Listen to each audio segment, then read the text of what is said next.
Good morning. Welcome to my little place in paradise. This is Gavin Mills talking more about Godsplay. We spoke recently about being created in God's image and the meaning of life and a little bit about God in the universe. And now a question I'd like to ask. Truth. I saw a really great play directed by a friend of mine a little while ago. It was called Nothing But the Truth.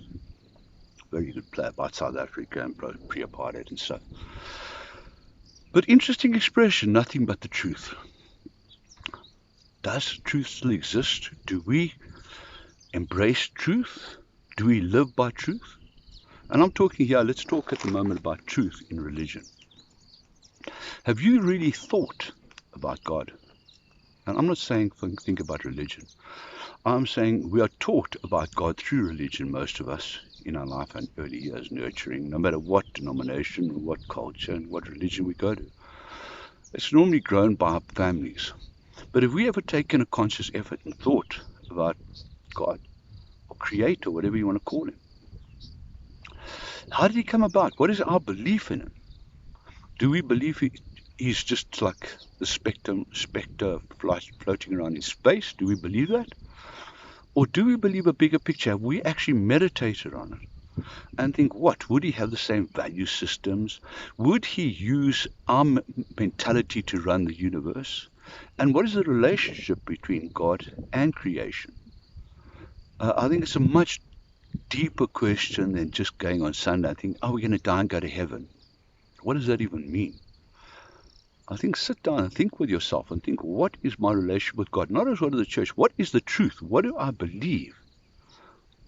Do I believe in a creator, an actual creator, or was this thing just a random act? And if I do believe in a creator, all the dogma linked to all religion, how does that work? How does that help? It just gives a pattern and gives us something to do, and a way of ritualizing it and stuff. And this is what it does. And creeds and all of these things, we are affirming our relationship with the church, not our relationship with the divine creator. And I think it's this journey I went on a little while ago, and I thought I didn't want to hear about just religion and dogma. I wanted to know this universe out there, the stars, the suns, the galaxies, space, eternity. I wanted to know about it. I wanted to think, what is the reality? Not what does the church say? And I started digging deeper. First, when I started the study, I wanted to reconcile evolution with the Bible. And obviously it didn't work. But then I started thinking, should I be trying to reconcile evolution with God? That's a perfect picture.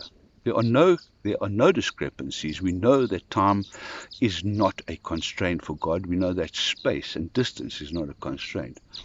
So God did not have to do a Las Vegas trick to create the universe. Oh, by the way, on God, I'm saying God and He. But the name resonates with people, so they've got a vague idea who I'm talking about. And He is just simpler. I do not believe God is male or female. I don't believe He is in human form. I don't believe He is an entity defined by volume, mass, or density. I believe it is much bigger, and our understanding of the driving force of God would be presumptuous. We cannot understand. We cannot understand what is important, if there is importance, if there is significance, if there is right and wrong. These things we don't really know. In His eyes, we know that there's right and wrong for society. We do shit. We go murder someone. The person we bliksem or murder is not going to be a happy camper and would probably have died prematurely, which that is wrong for society. If that person then turns into manure to actually fertilize the lands behind me, that is still part of creation. God, I believe, is not linked into our person that we occupy and the body that we occupy for 80 years.